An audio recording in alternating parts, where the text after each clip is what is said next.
Pagbasa mula sa aklat ng Deuteronomio.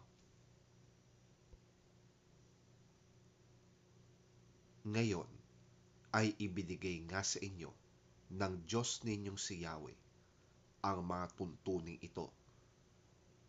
Sundin ninyo ito ng buong puso't kaluluwa. Ipinahayag ninyo ngayon na si Yahweh ang inyong Diyos. Lalakad kayo ayon sa kanyang daan, susundin ang kanyang mga tuntunin at papakinggan ang kanyang tinig. Ipinahayag naman niya sa inyo na kayo ay kanyang bayang hinirang, tulad ng kanyang pangako, at dapat ninyong sundin ang kanyang mga tuntunin. Pagpapalain niya kayo higit sa lahat ng bansang kanyang itinatag.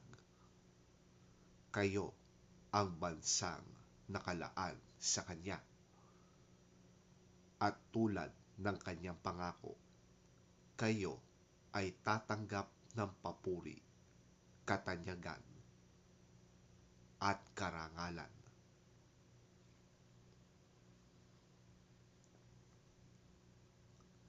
Ang salita ng Diyos. Salamat sa Diyos.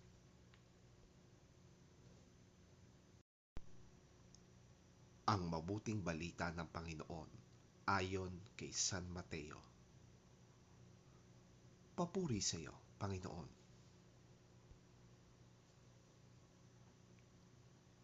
Narinig ninyong sinabi, ibigin mo ang iyong kapwa at kamuhian mo ang iyong kaaway. Ngunit ito naman ang sinasabi ko, ibigin ninyo ang inyong mga kaaway at ipanalangin ninyo ang mga umuusig sa inyo, upang kayo'y maging tunay na mga anak ng inyong Ama na nasa langit. Sapagkat pinasisikat niya ang araw sa mabubuti, gayon din sa masasama, at nagpapaulan siya sa mga matuwid at sa mga di matuwid. Kung ang mga nagmamahal sa inyo ang siya lamang ninyong mamahalin, anong gantimpala ang inyong maaasahan? Hindi ba't ginagawa rin yan ng mga maniningil ng buwis? At kung ang mga kapatid lamang ninyo ang inyong binabati, ano ang ginagawa ninyong higit kaysa iba? Hindi ba't ginagawa rin yan ng mga hintil? Kaya maging ganap kayo gaya ng inyong Ama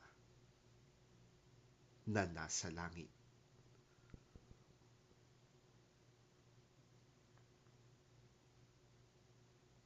Ang mabuting balita ng ating Panginoon. Pinupuri ka namin, Panginoong Hesukristo.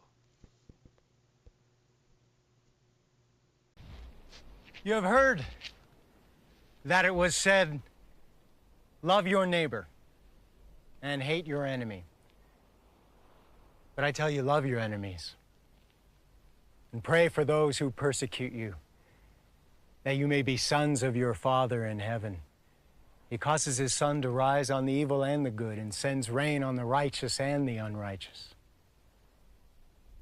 If you love those who love you, what reward will you get? Are not even the tax collectors doing that?